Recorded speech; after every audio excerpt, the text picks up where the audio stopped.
Dapat paigtingin ng gobyerno ang screening sa mental health ng mga kumukuha ng driver's license. Ito ang punto de vista ni Professor Antonio Contreras matapos ang road rage sa lungsod ng Makati kung saan isang motorista ang nabaril ng kapwa motorista. Ayon kay Contreras, hindi dapat mabigyan ng driver's license ang mga mentally unstable o mayroong psychological problem. Maliban dito, dapat din aniyang higpitan ang pagbibigay ng lisensya sa pagmamayari ng baril.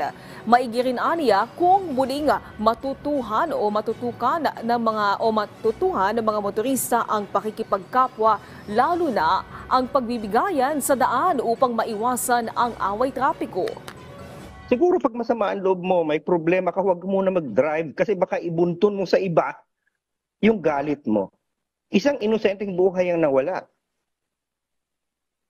Ama, asawa, lolo, tiyo. Kaninong buhay ang susunod? At baka ikaw, kung mainitin ang ulo mo at may baril ka sa sasakyan mo, baka sa susunod, ikaw naman ang makapatay.